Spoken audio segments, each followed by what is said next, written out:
Então, boa tarde a todos. A aula de hoje, nossa gravação de hoje, tem por objetivo trabalhar com a temática da sociedade anônima, que é um tipo societário também chamado de companhia, né? São sinônimos. Se vocês encontrarem por aí esse tipo de expressão, já vão remeter diretamente à sociedade anônima, obviamente, né, contanto que a gente não esteja tratando de nomes de fantasia e tudo mais, né? Mas, em regra, companhia remete à sociedade anônima. Projetando para vocês aqui o primeiro slide sobre sociedade anônima, eu queria fazer uma breve menção à sociedade limitada. Eu mencionei para vocês, eu expliquei para vocês que sociedade limitada foi um tipo societário que nasceu da realidade concreta, né, que nasceu da necessidade, né, de se formalizarem relações, de criarem uma pessoa jurídica e de terem maior dinamicidade, né, uma maior flexibilidade, uma menor complexidade nessas relações societárias. Então foi criado de sociedades geralmente que eram familiares, né, negócios que eram familiares. Na hora que se estruturou a sociedade, a primeira coisa que se pensou foi num contrato. E aquele contrato, por óbvio, ele tinha por finalidade era desenvolver as relações entre os sócios. Então, na sua gênese, a sociedade limitada, ela nasce de um contexto micro, né? Ou talvez até de médio, no máximo, de médio porte, mas para regular relações que pudessem ser alteradas conforme o sabor das circunstâncias, conforme, né, as necessidades práticas. Isso não aconteceu com a SA, com a Sociedade Anônima. A Sociedade Anônima tem uma outra perspectiva. A Sociedade Anônima, ela surge, ela nasce realmente de grandes instituições, e principalmente naquela fase histórica do mercantilismo, em que era necessário, né, buscar um novo mercado, que era necessário encontrar novas terras, para, inclusive, caminhos, né, para se chegar às Índias. Daí que eu comecei explicando que a sociedade anônima tem o sinônimo de companhia, vem daí, da ideia de Companhia das Índias Ocidentais, Companhia das Índias Orientais. O autor de Sondória, ele tem um, um material muito interessante nesse sentido, né, que ele explica a evolução histórica, né, das sociedades empresárias e explica a partir dessa ótica da sociedade anônima, né? O que aconteceu? O rei, que era o poder político da época, ele queria expandir os seus domínios políticos. A burguesia precisava encontrar novos mercados. Então, da aliança entre rei e burguesia, eles pensaram o seguinte: nós vamos nos unir aqui para buscar novos mercados. Eram empreendimentos que, na época, né, para o conhecimento da época, eram considerados de altíssimo risco, uma vez que, se você fosse, né, vamos dizer assim, em busca de novos territórios, corria o risco de, nas navegações, né, você perder todo aquele investimento. Eles acreditavam, na época, até em monstros marinhos, né? Acreditavam que a Terra era plana, né? Muito embora isso voltou à tona ultimamente, mas naquela época era quase que uma convicção que a Terra era plana, né? Então, pensem que era um momento histórico, né, de muita incerteza, né? Era algo assim que a gente tinha que compreender esse empreendimento em que o rei e a burguesia se aliavam como algo de altíssimo risco. E, em função disso, é que nós observamos a necessidade de vamos investir cada um a sua parte. Se tudo der certo, a gente, né, comemora juntos. Se tudo der errado, né, nós sofremos os prejuízos juntos, cada um na proporção do que investiu. Eu perco, você perde, mas, né, ninguém fica devendo nada para ninguém. E aí, como solução para isso, pensaram num outro ente, né, um ente que fosse separado, né, da mera união do rei da burguesia, uma pessoa jurídica. Então, toda a noção que nós temos atualmente de autonomia patrimonial acaba sendo reforçada, né, por esse tipo de negócio no âmbito do direito empresarial, que foi estabelecido entre o rei e a burguesia nesse primeiro momento.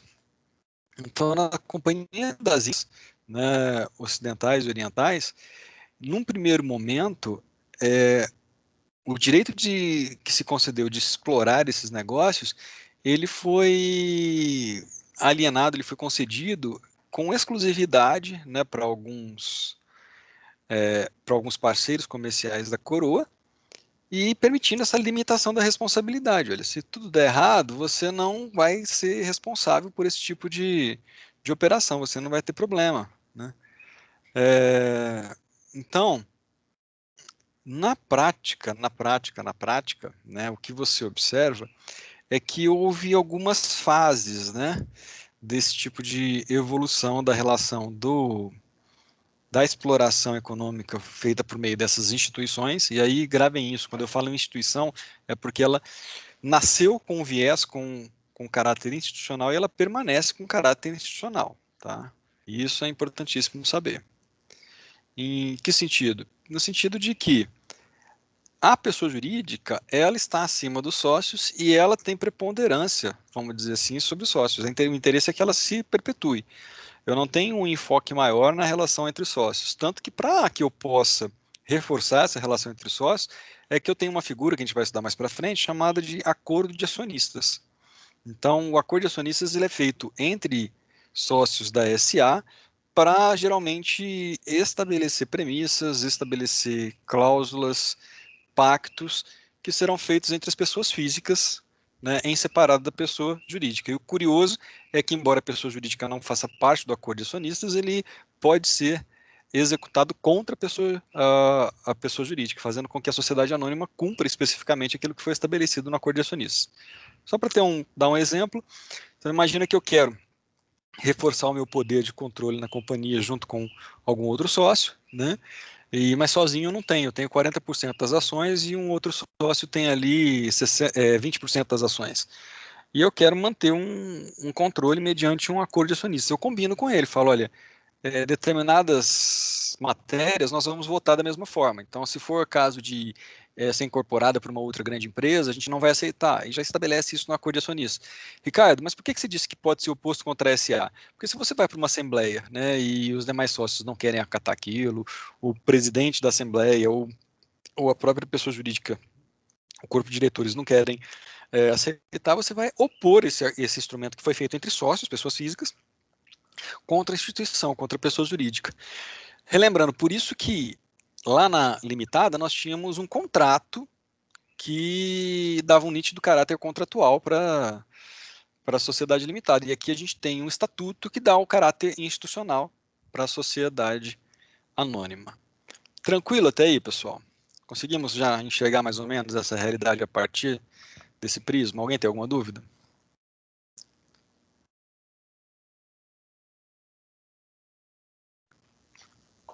Então vamos lá.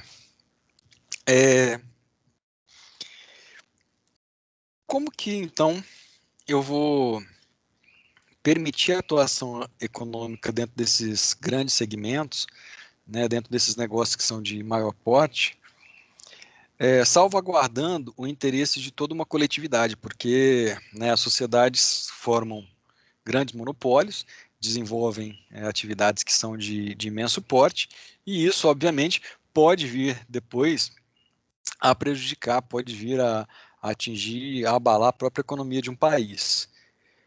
Encontraram-se alguns mecanismos.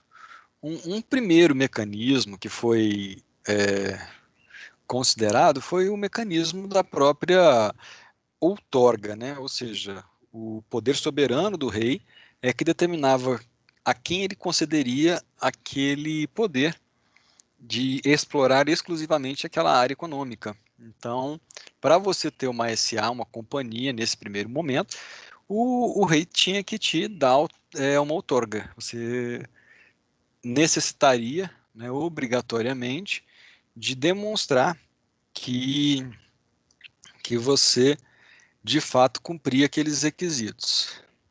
Num segundo momento, a gente passou por um sistema de autorização.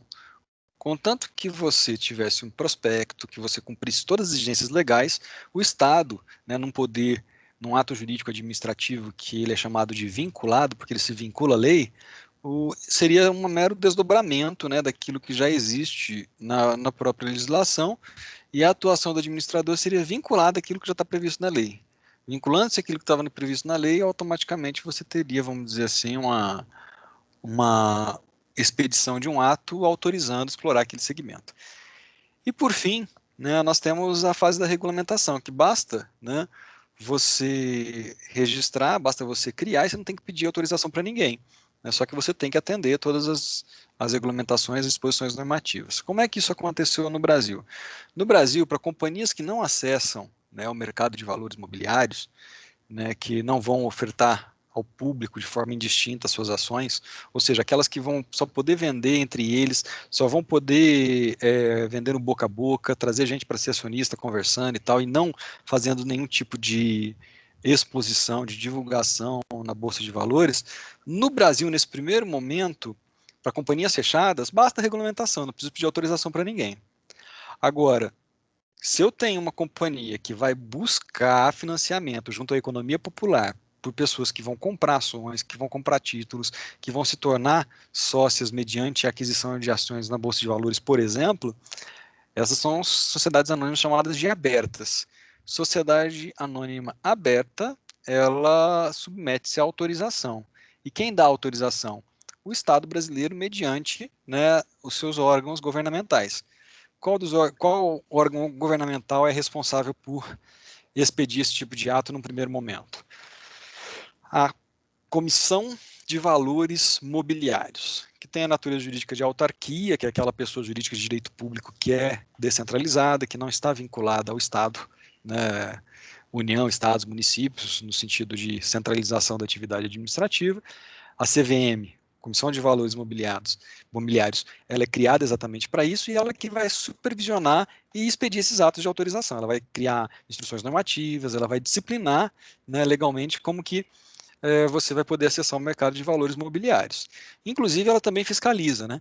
Nos Estados Unidos tem um órgão muito parecido, que chama-se Security and Exchange Commission, né? Ou seja, lá as ações e os valores imobiliários são chamados de securities, né? Então, a comissão para comércio, né, exchange, você poderia entender dessa forma, para comercialização de securities, que seriam os nossos valores imobiliários aqui, ações, debêntures, os papéis que as companhias emitem, é ela que faz as vezes lá.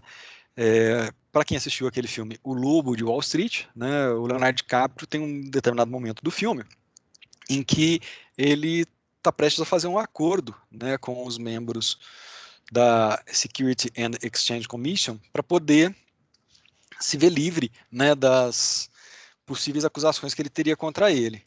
E se ele tivesse feito aquele acordo naquele momento, né, o personagem dele, se ele tivesse feito aquele acordo naquele momento, ele estaria livre da persecução criminal do FBI, né, do FBI, né, da Polícia Federal Norte-Americana.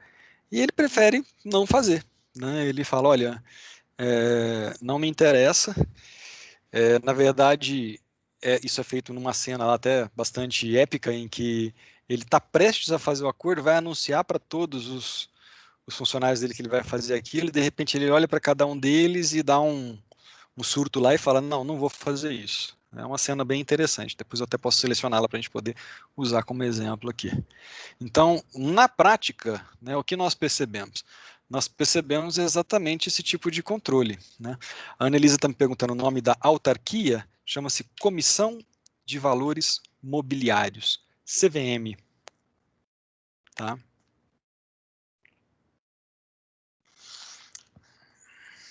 Recentemente eu fiquei muito feliz porque um dos funcionários da CVM me procurou, né, para utilizar a minha tese de doutorado, que foi sobre esse assunto, no âmbito lá da CVM, né, para alguns casos específicos que eles estão tendo, né, de responsabilização de sociedades corretoras. Então, quem fiscaliza essa parte do mercado, né, daqui a pouco eu vou mostrar para vocês os segmentos do mercado e tudo mais, é essa Comissão de Valores Mobiliários. Assim como no mercado de seguros eu tenho a SUSEP, né, assim como eu tenho, por exemplo, o Banco Central sobre o mercado bancário, né, na prática, né, dentro do mercado financeiro, a CVM ela cuida desse segmento do mercado que é de compra e venda de valores imobiliários.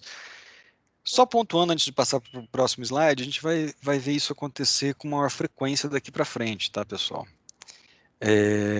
Sem querer fazer nenhum raciocínio muito elaborado, mas nós estamos percebendo o seguinte: o nosso sistema de previdência está cada vez pior, né? Muita gente aí preocupada que ia aumentar a idade para aposentadoria e poucos perceberam que, na verdade, agora vai ser quase impossível você aposentar com o teto do INSS, porque antigamente eles desconsideravam as suas primeiras prestações mais baixas, né? Não seriam necessariamente as primeiras, mas as mais baixas. Então, você pegava 80% das suas prestações e fazia uma média. Então, se você, naqueles 80% sempre contribuiu sobre o teto, você conseguia receber o máximo que você poderia receber de benefício da aposentadoria no INSS. No entanto, né, com a reforma da Previdência, salvo engano, foi ano passado, né, ela veio e colocou o seguinte, que você vai pegar a média de todas as contribuições. Então, a gente vai ter uma queda aí, né, no poder aquisitivo de quem for se aposentar no futuro. A gente vem experimentando, né, um recrudescimento. Eu mesmo, com a reforma da Previdência, aumentou a minha contribuição previdenciária no setor público, e muita gente está saindo, inclusive, desse regime, né, desse conjunto de regras que se aposenta pelo regime da Previdência Pública e preferindo ir para a Previdência Privada. E aí já é uma outra complicação, porque a Previdência Privada também tem alguns riscos, né? A Previdência Privada em si, o que a gente pode observar é que se você usa aquilo ali para ter vamos dizer assim, um benefício fiscal, que você consegue reduzir um pouco a alíquota de imposto de renda e tal, até que vale a pena. Mas muita gente está migrando para o mercado de valores imobiliários, começando a investir em ações, começando a investir em papéis que estão na Bolsa de Valores, como é o caso das debêntures, por exemplo. Só que nem sempre com a devida consciência, né? Porque a gente tem que pensar que a médio e longo prazo que você tem que buscar ter retorno financeiro. Aquela figura do day trader lá é para profissionais. Eu gosto muito de citar séries, né? Então, para quem já assistiu aí na Netflix a série Billions, né? Ali fica muito claro, né, como é que funciona esse tipo de negociação. Alguma dúvida até aqui nesse slide inaugural aí?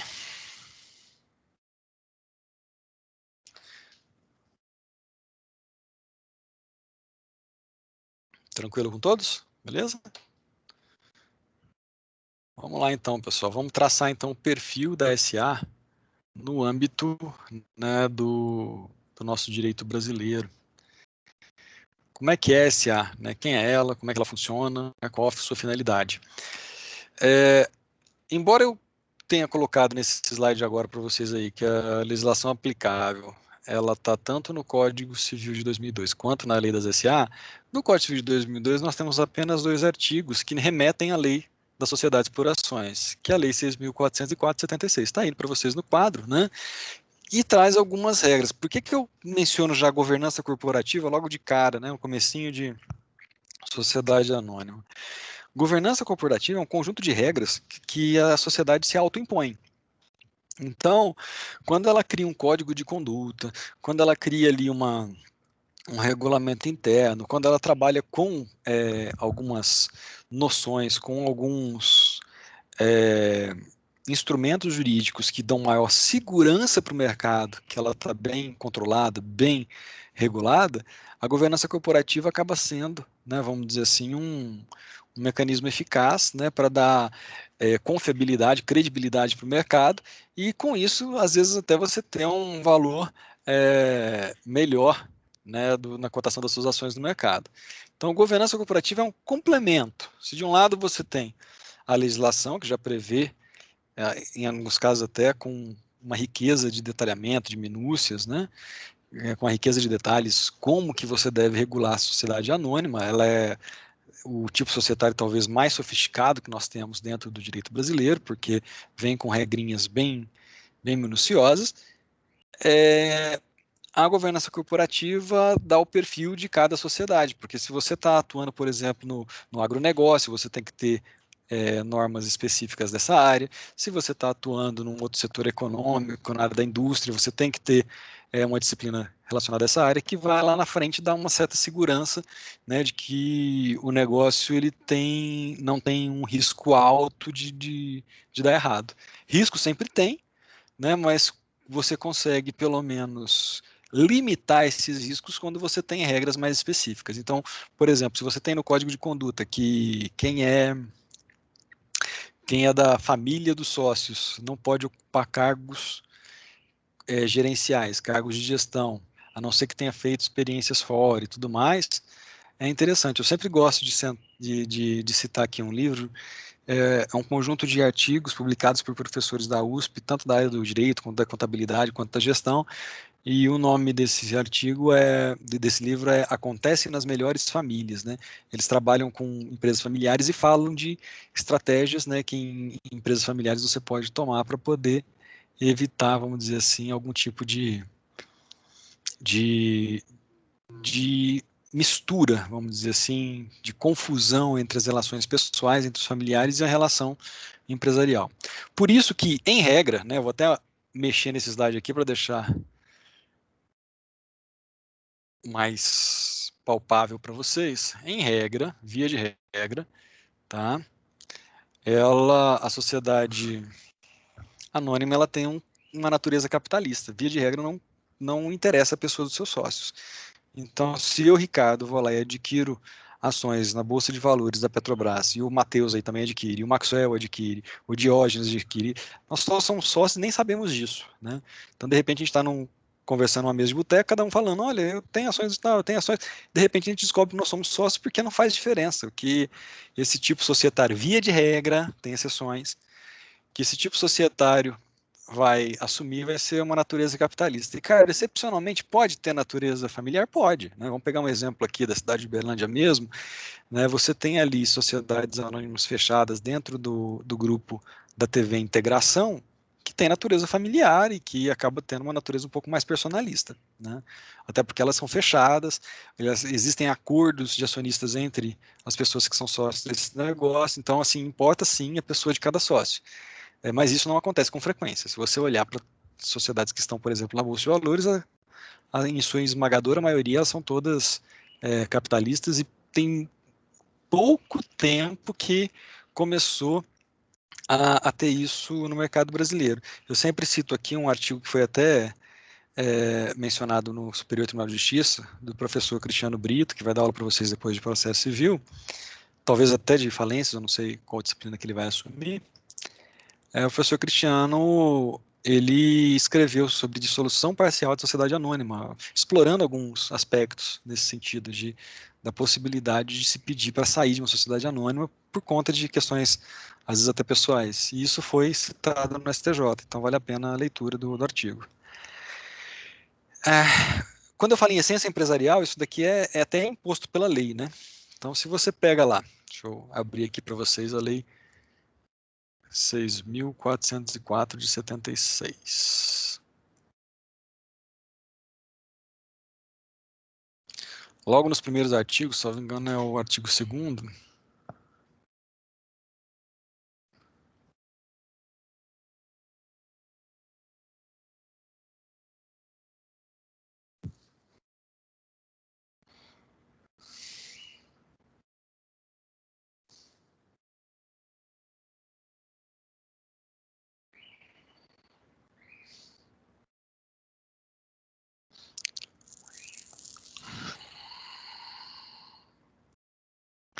Então, quando você pega o artigo 2º da Lei 6.404 de 76, ele é muito claro no seu parágrafo 1º, dizendo que qualquer que seja o seu objeto, a companhia é mercantil e se rege pelas leis e usos do comércio.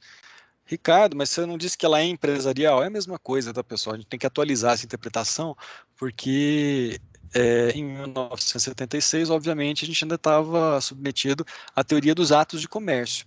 Então, aquela teoria dos atos de comércio, ela vigorava, e quando vem o Código Civil de 2002, que assume a teoria da empresa, né, ela não usa mais a expressão como mercancia, comércio, né, mercantil, e sim empresarial. Então, a essência dela é empresarial.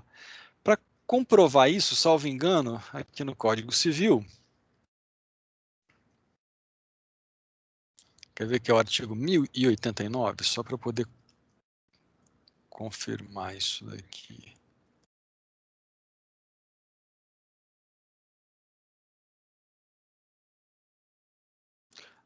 Em 1089, a sociedade anônima rege por lei especial, aplicando os casos domínios. Tem até um parágrafo único aqui que vai falar sobre essa questão, né? Que considera-se empresarial a sociedade anônima e considera-se civil, né, simples, a sociedade cooperativa.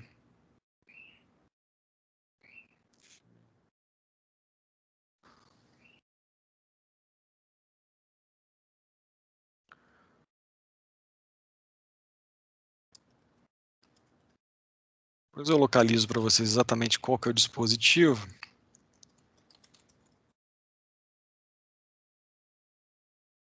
Deixa eu ver se eu consigo achar.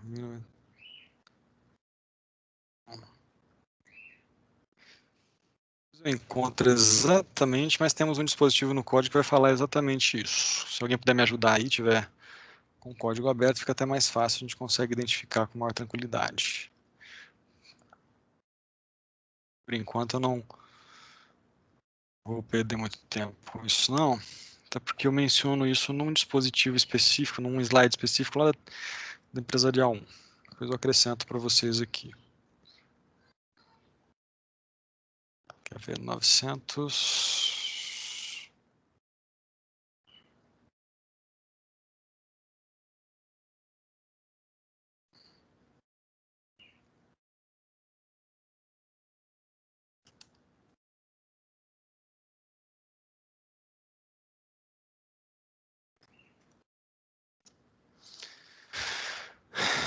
Pois bem, continuando aqui então, pessoal, quando falamos da sociedade anônima, ela é sempre uma sociedade empresária, qualquer que seja o seu objeto. A gente viu isso aí na lei especial, tá? Como eu disse para vocês, isso também está previsto no Código Civil, depois eu menciono para vocês exatamente o dispositivo. Então, ao analisar esse tipo de sociedade, a gente tem que sempre lembrar que ela é institucional. Ela tem por base um estatuto, tá? E não um contrato.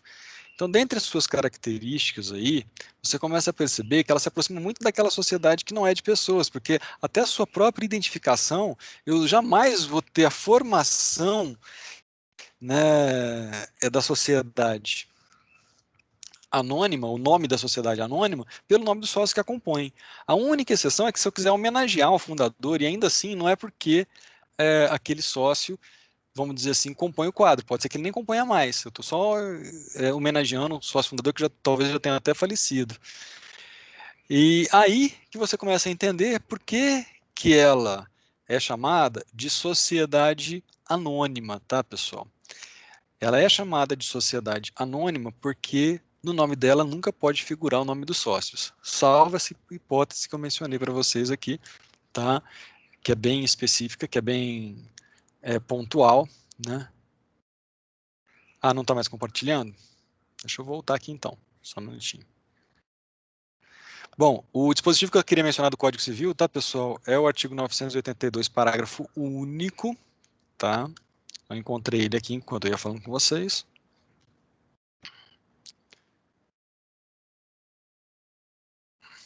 Rapidinho aqui, só um minutinho. Não está compartilhando mesmo? Deixa eu ver aqui. Ó. Agora sim. Confirme para mim. Está aparecendo? Agora sim. Beleza, obrigado. Pessoal, então bora lá.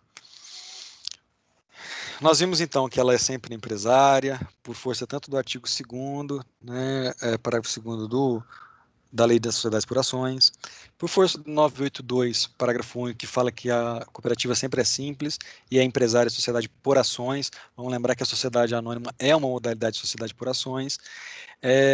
Tudo isso vem a nos trazer, vamos dizer, que a noção de que ela busca sim a organização profissional de uma atividade econômica de produção ou circulação de bens ou serviços. Aí o que você precisa observar é o seguinte, se ela necessariamente tem que ter denominação, nela eu vou ter lá, por exemplo, Companhia Siderúrgica Nacional, isso é uma denominação, porque não aparece, né, o nome pessoal dos sócios. Ricardo, e Magazine Luiza? Magazine Luiza, né, para nós aqui também é uma denominação. Ah, mas tem o nome lá. Lembra que eu falei que pode ter uma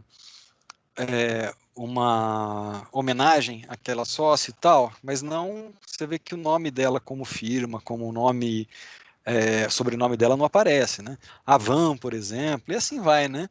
Você tem uma série, né, de nomes empresariais que não identificam o nome do sócio, por isso que ela é chamada de anônima, né? Porque ela não quer mostrar quem que é o nome do sócio. Pois bem, a responsabilidade do sócio ela é limitada, e aqui fica muito mais fácil entender em detrimento lá da sociedade limitada. Na sociedade limitada a gente viu que o limite da responsabilidade era o capital que não estava integralizado, né? Então, agora a gente compreende de uma outra maneira. O limite da responsabilidade não é o capital não integralizado, mas sim aquelas ações que você subscreveu, mas não integralizou. Ricardo, se eu já subscrevi e integralizei, pronto, aquilo que eu subscrevi eu posso perder se caso ela venha a quebrar. Foi o caso lá da companhia do Eike Batista, né? Eu me recordo que quando ela quebrou, quando ela deu problema, né, muitas pessoas foram para a mídia falar, eu quero uma Assembleia Geral, eu quero que ela funcione e tal, mas não ia adiantar muita coisa não, né? E aqui tem que lembrar também que eu tenho uma aplicação muito específica da teoria ultravires na sociedade anônima, que está lá no artigo 158, inciso 2º da Lei das SA, da 6.404 de 76. Repetindo, artigo 158, 158, inciso 2º, que você vai aplicar a teoria ultravires tão somente na hipótese de violação da lei ou do estatuto, né? Então ela é aplicada, esses atos ultravires são aplicados de uma forma diferenciada e não com base no que a gente viu no Código Civil, aquele artigo 1015. Tranquilos até aqui, pessoal? Por enquanto são só as bases teóricas mesmo, você tem uma visão já geral do que é anônimo. Professor, não Pois não? entendi. Quanto que é aplicada a teoria ultravires? Na sociedade anônima, eu só aplico a teoria ultravires de acordo com o que tem na lei específica dela, que é o artigo 158, inciso 2º. O que o 158, inciso 2º, lá da 6.404, vai dizer para nós? Eu até leio para você aqui. Então, lá no 158, ó,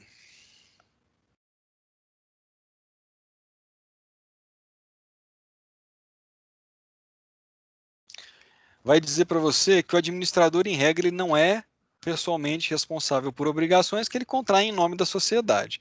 Ou seja, quando ele age, não é ele que responde, quem responde é a sociedade. Ricardo, mas e se o ato for ultra vires? Aí o artigo 158 vai estabelecer que ele responde civilmente, nesse caso, pelos prejuízos que causar para a sociedade, né, em virtude de um ato seu de gestão, se ele agir, inciso 2º, com violação da lei ou do estatuto. Você está lembrado, Vitória, que a gente tinha lá todas aquelas hipóteses de ato evidentemente estranho aos negócios, nós tínhamos lá situações de... Como é que era? Quando a outra pessoa tem ciência, né, de que estava proibido, de que tem uma limitação no próprio estatuto, quando você está alienando, gravando de ônus real imóvel, você lembra daquelas hipóteses do artigo 1015? Lembro sim, professor. Então, aquilo ali você desconsidera aqui na SA. A SA tem dispositivo próprio e você vai levar em consideração tão somente esse inciso 2º que fala com violação à lei ou do estatuto. Tranquilos? Entendi, obrigada. Nada.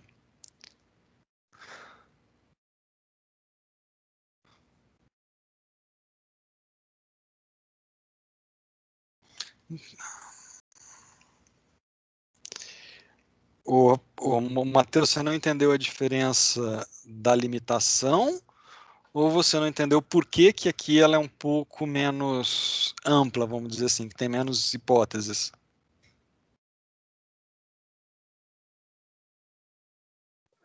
Professor, Pode falar, estou te ouvindo. eu não entendi quando você estava falando da diferença da limitação em relação à sociedade limitada. É porque na limitada eu vou me valer do artigo 1015 do Código Civil, que tem todas aquelas hipóteses. Ah, tá. Você não está perguntando do teoria ultravires, não, né? Você está perguntando da limitação da responsabilidade, não é? Dos sócios, aham. Lembra aquele caso que eu até ilustrei com um gráfico de pizza lá, com o Adriano e tal? Falando, se o Adriano não fizer a parte dele, eu posso ser chamado a cumprir? Você lembra disso? Lembro. Aquela história de que a responsabilidade ela é solidária de todos os sócios pela integralização do capital, né, que foi subscrito, mas ainda não foi integralizado. Você lembra disso? Então Aham, existe lembro. solidariedade. Aqui na SA não é assim, não. Então imagina que nessa SA são só eu, Matheus, eu com 40% e você com 60%. Eu já paguei os 40% de ações que eu subscrevi e integralizei bonitinho. Eu posso ser chamado a integralizar ações que você subscreveu, mas não integralizou? Jamais. A responsabilidade entre os acionistas aqui ela não é solidária. Ficou claro agora? Ficou, entendi. Perfeito. Obrigado. Mais alguma dúvida? Podem falar se tiverem. A gente está no comecinho, SA é um tema que a gente tem tranquilidade para poder trabalhar. Tocando então em frente aqui, pessoal. Vocês vão ler em alguns autores aí, quem gosta, né, de pegar a doutrina, alguns deles fazem uma fala que para mim chega a ser até engraçada, que as SA são como as esfirras dos árabes, né? Temos as abertas e as fechadas, né? O que ele quer dizer com isso? É que quando a gente tem uma sociedade anônima aberta, é aquela que ela tem os seus valores admitidos em bolsa, né? Você pode negociar na bolsa de valores com um apelo à economia popular. Ó, joguei as ações na bolsa, quando é que você vai comprar? Agora há pouco eu dei o exemplo do Magazine Luiza, né? A oferta pública inicial, que vocês já devem ter ouvido a expressão IPO, né? Initial Public Offering, né? A abertura do capital, né? No sentido de permitir que pessoas estranhas que você nem conhece, que estão lá na bolsa, adquiram suas ações, ela foi feita pelo Magazine Luiza, e em regra isso acontece fora da bolsa, mas hoje em dia até isso a bolsa participa um pouco também. E a B3, né, atualmente é a B3, na época não era nem B3, né, na época, se eu não me engano, era BMF Bovespa. Ela foi uma das maiores, né, um dos maiores negócios, uma das maiores ofertas públicas que aconteceram. Agora, se eu não lanço ações na bolsa, agora há pouco eu dei o exemplo da TV Integração, né, aqui em Uberlândia, aí eu tenho uma sociedade anônima, uma companhia fechada, tá? Porque ela não tem ações disponíveis para aquisição na bolsa de valores. Acho que o Adriano não está entre nós por enquanto, né? Ele deve estar. A Valentina está pedindo um exemplo aqui, né, da SA fechada. Eu mencionei esse exemplo aqui, Valentina, do caso da TV Integração, mas a gente pode, né, trazer para você outros exemplos aqui. Então, deixa eu tentar encontrar.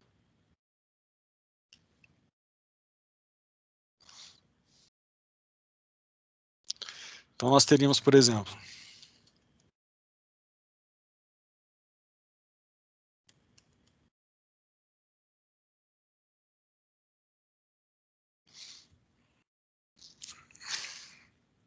aqui no Brasil, né, essas empresas fechadas que têm, vamos dizer assim, né, toda uma característica própria, geralmente elas são mais regionais, né? Se eu não me engano, tô tentando lembrar que ela tem uma lá em Tumbiara e tudo mais, né? Que é desse jeito. Eu acho que é Caramuru, se eu não me engano, o nome dela. Então, quando você tem uma empresa mais regional nesse sentido, você tem, né, sociedades anônimas de capital fechado. Tranquilo? Depois eu vou pensar em mais alguns outros exemplos práticos aqui para você, para a gente não perder tempo aqui, tá? E eu trago, né, situações mais concretas aqui. Até a sua pergunta ela é bem pertinente, porque é isso que eu quero começar a fazer daqui para frente. Eu quero trazer, né, casos concretos, né, situações concretas que a gente possa explorar. Quando você tem algumas notícias, ó, para não ficar sem resposta, tá? Em empresas de capital fechado no Brasil, Empresa Baiana de Águas e Saneamento, chamada Embasa, né? A empresa de distribuição de energia Vale Paranapanema, SA, também é fechada. IQ Soluções Químicas, rodovias integradas. Então, você está percebendo que, geralmente, a gente tem SAs para empreendimentos de maior porte. E elas são fechadas quando elas não vão na Bolsa de Valores e não captam dinheiro ali. Então, Use Minas, né, a chamada de Musa também. Então, você tem situações que buscam isso daí. E aí você tem ali sócios, né, que investem o seu capital para poder desenvolver aquele negócio. Eu fiz esse comentário quando eu fiz uma apresentação pessoal da Ligari. É o maior investidor individual no Brasil, tem 2 bilhões já, né, na Bolsa de Valores. Como que ele criou todo o seu negócio? Ele percebia sociedades que estavam deixando de ser fechadas e se tornando abertas, porque eles iam jogar na Bolsa de Valores, e analisava aquelas que tinham maior potencial de crescer. E foi assim que ele foi formando capital, porque ele comprava já pensando, olha, com a reestruturação que vai ter, essa empresa aqui tem uma grande chance de crescer. E ele investia dessa forma. Tá ok? Continuando. Se tiver mais alguma dúvida, pode falar. Vitória? Ou você esqueceu a mãozinha aberta? Não, professora, eu tenho uma dúvida. Eu queria saber qual que é o objetivo de pedir essa permissão para o CVM para se tornar aberta. Qual o objetivo? Isso. Arrecadar dinheiro, né? Você concorda comigo que no boca a boca é muito mais difícil, né? Agora, se eu tenho ali uma super notícia, no sentido de que eu estou fazendo uma IPO, né, pessoal? Eu estou usando essa expressão, pessoal, não porque eu gosto, mas é porque se você for viver na mídia, dificilmente você vai ver lá oferta pública de ações, né? Ou oferta pública inicial. Você vai ver como IPO mesmo. Deixa eu pegar aqui, ó, só para pegar alguma notícia mais recente aí.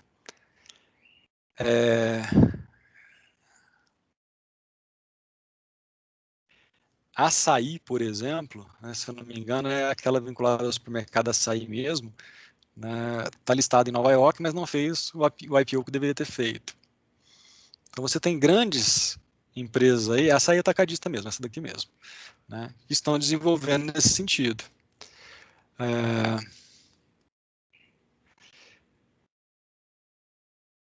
Ela fez uma cisão porque ela era do grupo Pão de Açúcar, né, um grupo econômico maior.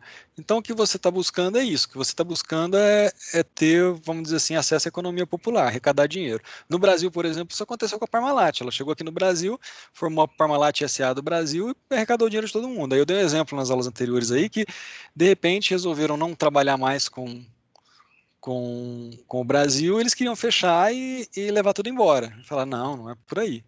Então, essa pergunta sua é interessante no seguinte sentido: se você, né, vai buscar essa autorização da CVM, tem toda uma burocracia, tem todo um relatório de viabilidade do negócio, você está submetido a toda uma fiscalização, porque você vai estar acessando a economia popular, então acaba tendo um dispêndio, tem que analisar se vale a pena ou não, né, você se tornar aberto, porque você vai ter que conseguir também arrecadar dinheiro, né?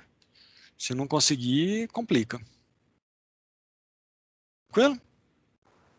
Tranquilo, professor, obrigada. Ó, o Everton acabou de colaborar com a gente aqui, ó. A Pets fez um IPO essa semana, né? Não tinha visto isso daí, não. Vou procurar até agora aqui, ó. IPO da Pets. É um exemplo legal. Aí eles lançam todo, Vitória, um prospecto, né, que vai falando, né, por que eles chegaram naquele preço para ação e tal, né? A notícia que eu encontrei aqui, eu não sei se foi essa que você viu, Everton, cãozinho na bolsa, né? Então, Pets dispara 21,8% em primeiro IPO do segmento na B3. Então, a maior rede de pet shops do país, né, estreou na Bolsa de Valores com essa oferta pública inicial. Né? Initial Public Offering. Continuando. Está compartilhando aí para vocês, pessoal, vocês estão vendo aí as abertas e as fechadas, né? Tem que buscar autorização, como eu já falei para vocês, e agora a gente começa a falar de um tema que não tem tanto a ver com a SA num primeiro momento, mas que você tem que entendê-lo para saber onde é que a SA está inserida. Né? Então, eu falo para vocês de mercado de capitais. O que é mercado de capitais, pessoal? O mercado de capitais, ele é um segmento do mercado financeiro. Ricardo explicou muito, né? Falou, não disse nada. Então, o mercado de capitais é onde circulam valores, né? Isso eu posso ter no mercado bancário, eu posso ter no mercado de seguros, eu posso ter no mercado de previdência, eu posso ter no mercado de valores imobiliários, como a gente está falando aqui. Então, eu vou projetar para vocês aqui uma paginazinha da minha tese de doutorado. Se quiser printar a tela, pegar esse esquema, fica à vontade, porque o que interessa é o esquema, né? Mas para poder defender a minha tese, eu tive que elucidar tudo isso daí. Espera aí, só um minutinho, deixa eu descompartilhar essa primeira tela. Encontrar essa parte do mercado aqui.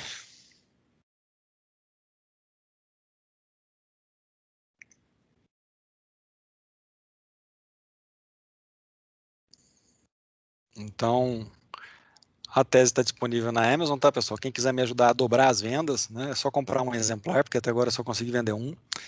Então, assim, brincadeira, né? Teve uma boa quantidade de consultas no Kindle, né, mas com essa história do coronavírus aí, ninguém tem comprado a parte física mesmo. Deixa eu ver. Composição do mercado financeiro, é aqui mesmo. Ótimo. Qual o nome do seu livro? Faz propaganda, criatura.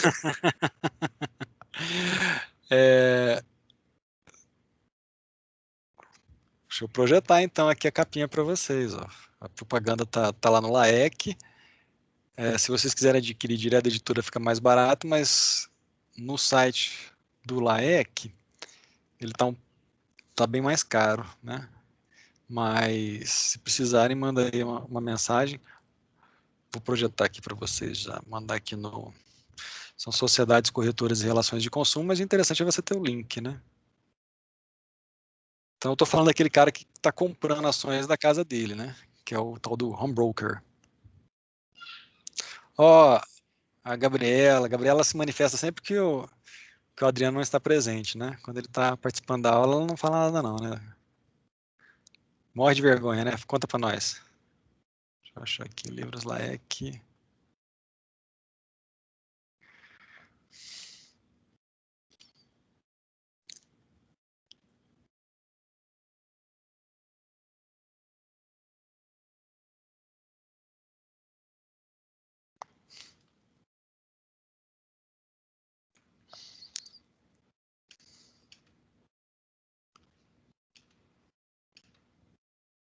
Eu tinha que ter esse link até mais fácil aqui, mas já achei ele aqui.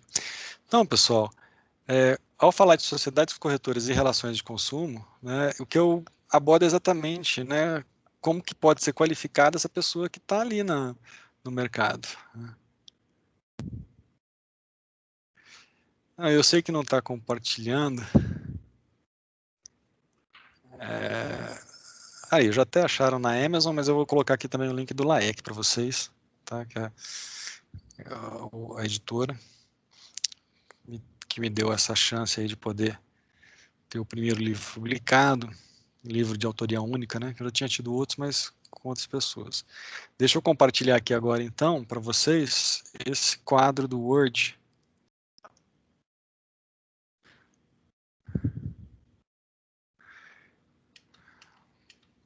Achei. Então, vamos lá, aqui. Como que é formado esse sistema financeiro nacional? O que a gente tem que pensar é que no sistema financeiro nacional, pessoal, eu tenho órgãos que são reguladores, órgãos que vão normatizar e órgãos que vão executar as operações do sistema financeiro nacional. Então, mostrando aqui para vocês. Achei. Vê se vocês está compartilhado aí para vocês, né? Então, o que é mercado? Mercado é onde as pessoas se encontram, né, para negociar, né? É aquele conjunto de operações negociais, né, aquele conjunto de transações, de papéis. E aí o que você tem ali é o quê? De um lado, o Conselho Monetário Nacional, que vai supervisionar nessa área que a gente está mencionando aqui, que envolve tanto o mercado bancário quanto o mercado de valores imobiliários, ou seja, de um lado tem o Banco Central do Brasil controlando os bancos e a CVM controlando, né, tanto as bolsas de valores quanto as sociedades corretoras e assim vai, os intermediários financeiros. vocês estão percebendo que no finalzinho do quadro, lá, quando eu falo outros intermediários financeiros, administradores e tal, é porque a coisa se mistura, é muito promíscuo no Brasil. Nos Estados Unidos, por exemplo, esse quadro que eu coloco ali, Banco Central do Brasil, embaixo CVM, ele permanece dividido até o final. Agora, no Brasil, se você entra, por exemplo, numa agência do Banco do Brasil, você está entrando também, né, na BB Corretora e você não sabe disso. Né? Tem pessoas idosas, por exemplo, que chega lá, vai conversar com o gerente do banco empurra eles para o mercado de valores imobiliários, fala, eu tenho um título de capitalização, eu tenho um fundo de ações e não sei o que, e faz o cara comprar aquilo ali. Então, o mercado de valores imobiliários no Brasil, ele é organizado sob essa forma. Eu coloquei ali em cima esses entes, essas entidades supervisoras, esses órgãos normativos, mas eu também tenho o quadro de operadores, né? Está um pouquinho desatualizado aí, porque eu ainda falo da Bolsa de Mercadorias e Futuros e das Bolsas de Valores, mas hoje a gente tem ali só a B3, né? Porque se for olhar na legislação, a legislação não vai falar B3, a legislação vai falar, né, Bolsa de Mercadorias e Futuros e Bolsa de Valores, mas está tudo hoje junto. Na verdade, na época desse quadro que eu tirei, na nota que eu até indico de onde eu tirei, acho que foi do Banco Central do Brasil, até hoje está assim lá,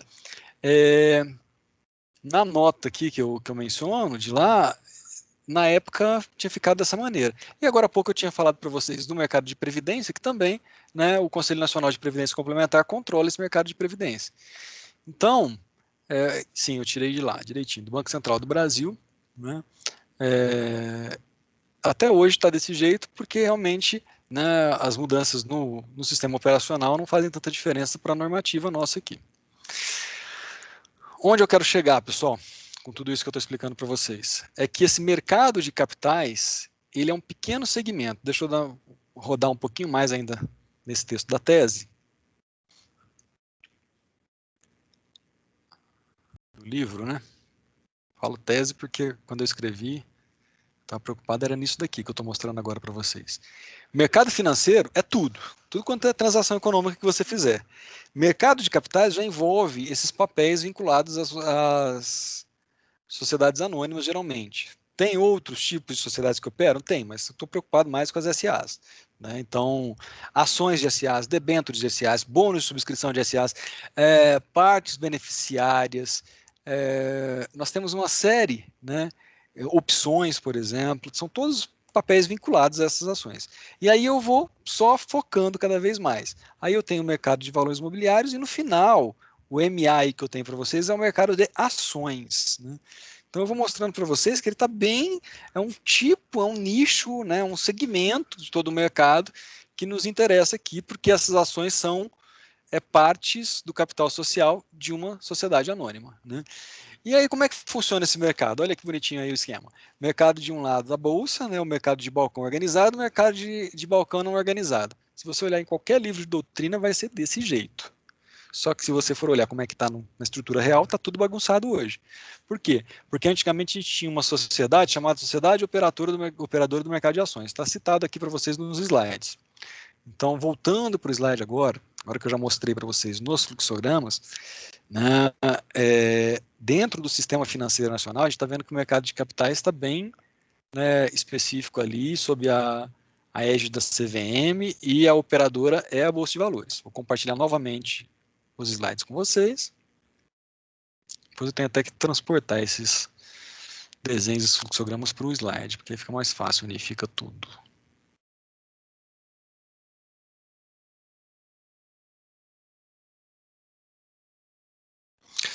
Então, aqui o que você tem é o seguinte.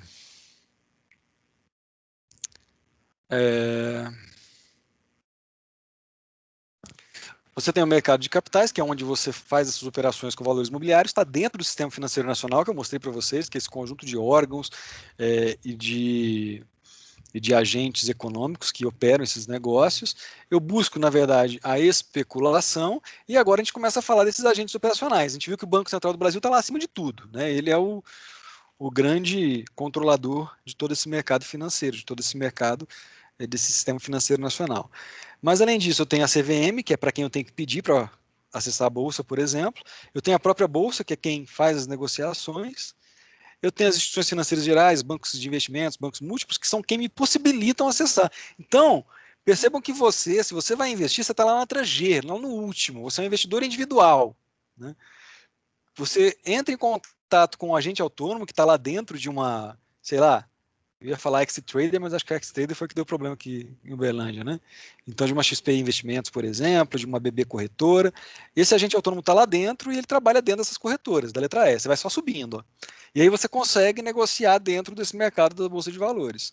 Então, toda a organização do sistema financeiro nacional perpassa isso que a gente está falando aqui. Por isso que você tem dois mercados. Você tem o mercado primário e você tem o mercado secundário. Vamos lá, agora ganha importância aqueles conceitos que nós já trabalhamos anteriormente, de subscrição, de compra e venda e assim vai, né? A IPO, que alguém citou aí o exemplo da Pets, né? A IPO, que é a Initial Public Offering, é aquela oportunidade em que você permite esse tipo de negociação. O Everton falou aqui, cara, a Pets fez um IPO semana passada, o que ela fez? Ela ofereceu oportunidade de pessoas adquirirem, né, ações dela na Bolsa de Valores. E assim, né, lembrando a pergunta da Vitória, o que ela está querendo fazer com isso, Vitória? Ela está querendo se capitalizar, tá? Capitalizar quando o dinheiro entra para o caixa da sociedade. E isso só acontece em um único momento, em uma única operação. É a operação chamada subscrição. Então, cuidado. A ASA, a companhia, ela não vende ação. Ela oferece a oportunidade de alguém subscrever a ação. Ela oferece a oportunidade de subscrever. O negócio jurídico não é compra e venda, é subscrição. Por que é subscrição? Porque ela está falando assim, você quer fazer parte desse meu capital social? Então dá o dinheiro aqui, eu vou integralizá-lo. Olha, a palavra integrar é isso. Vou fazer com que esse dinheiro que você está me dando integre o capital social e em troca você vai subscrever e se tornar subscritor, proprietário, acionista, né, de uma ação. Esse é o primeiro momento. Por isso que eu estou falando aqui no mercado primário. Primário. Ricardo, isso acontece só quando você cria a sociedade? Não. Isso acontece também quando você já tem a sociedade e você está lançando novas ações. Você está fazendo aquilo que se chama de aumento do capital social. Eu já tinha o capital social, eu vou fazer com que ele cresça.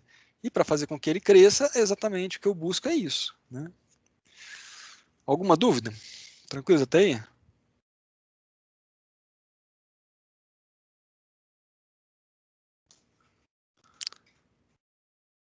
Se tiver, pode falar, pessoal. Tá tranquilo? Vamos complicar então. Mercado secundário. No mercado secundário, nós temos valores mobiliários. Por que eu estou me referindo a valor mobiliário? Porque tudo que eu estou explicando aqui não serve só para ação. Serve para ação, serve para debênture, serve para os papéis em geral das sociedades, dos títulos em geral das sociedades anônimas. Então já existem esses valores mobiliários. E aí eu vou oferecê-los, né, para serem negociados. Já existe, eu já tenho uma pessoa que já é acionista. Então o negócio jurídico não vai se estabelecer entre a SA, a companhia, e uma pessoa que intencione ser acionista, mas sim entre um acionista, que vai deixar de sê-lo, e uma outra pessoa que vai adquirir a ação e se tornar acionista. Por isso que na hora que a SA põe o preço nela, ela põe o preço de emissão. Ela fala, ó, eu estou emitindo, uma vez que é criada, que é emitida essa ação, você vai me passar um dinheiro e vai integralizar o capital social. Num segundo momento, quando aquele cara que já comprou a ação quer se desfazer dela, ele vai vender pelo valor de negociação. Ricardo, como é que é estabelecido esse valor de negociação? Nunca esqueçam que a gente está numa economia de livre mercado. Então, quanto que o mercado quer pagar? Quanto que você vai negociar para alguém adquirir aquelas ações suas? Em tese, né, quando a operação era realizada fora da Bolsa de Valores, era realizada pela sociedade operadora do mercado de ações, a Soma. Está aí embaixo para vocês. Agora, pessoal, misturou tudo. Agora a Soma foi absorvida pela Bovespa, que antes dela ser B3, era a BMF Bovespa, e tudo está junto agora para nós. O que é importante entender é que o negócio jurídico se estabelece no mercado primário é subscrição, o negócio jurídico que se estabelece no mercado secundário é chamado de compra e venda. Na subscrição eu tenho preço de emissão e na compra e venda eu tenho o valor de negociação. Todos acompanharam até aqui?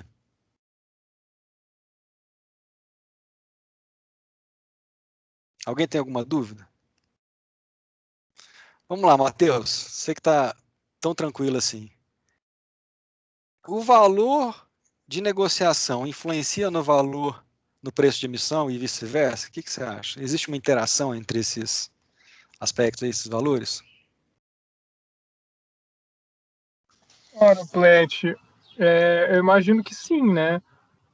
Porque se tratando enfim, depois da subscrição, da compra e venda, provavelmente a intenção é que se venda por um valor maior, não? Do que a subscrição. Perfeito, perfeito.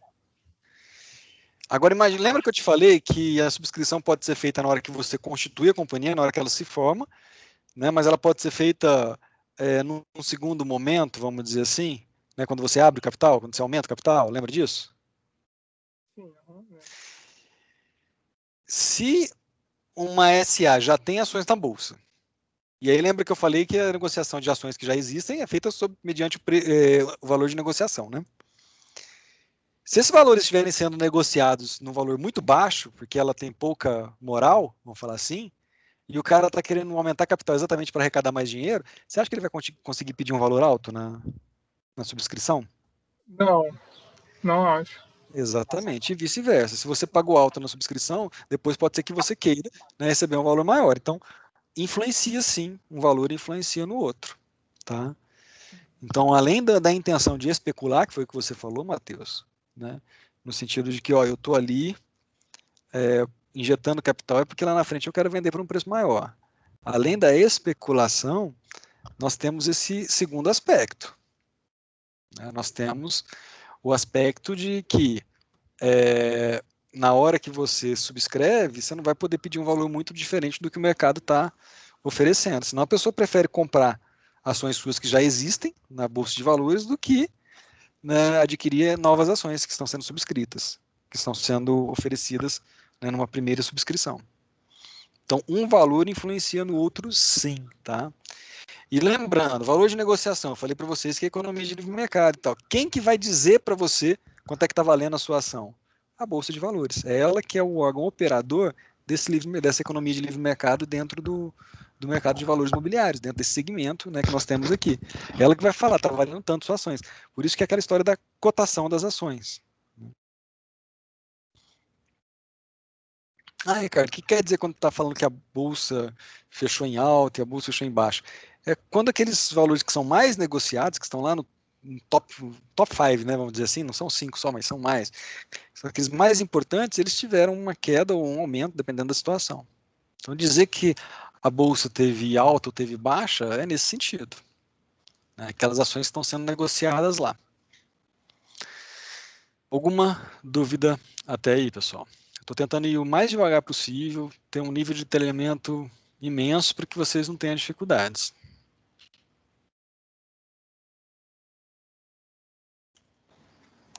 Plat, Pois não?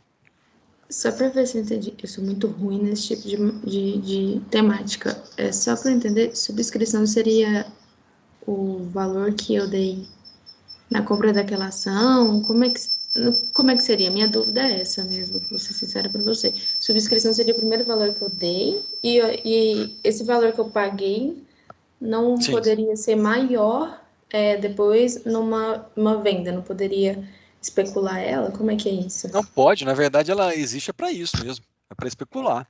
Né? Ninguém compra uma ação para pensar que aquele valor vai se manter o mesmo pro resto da vida, muito pelo contrário.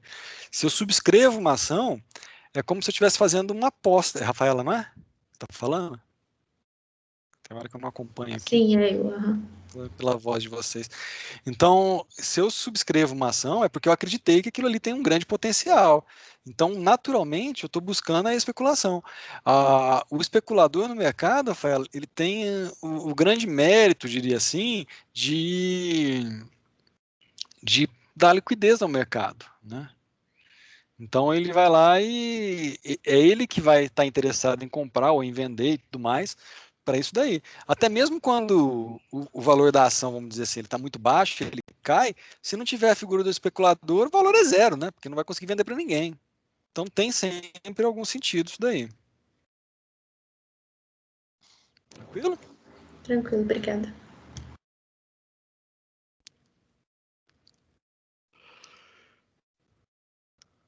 Continuando então, pessoal. Se tiver alguma dúvida, me parem. Realmente é um pouquinho mais complexo esse negócio, mas nada também que seja um bicho de sete cabeças que a gente não consiga entender.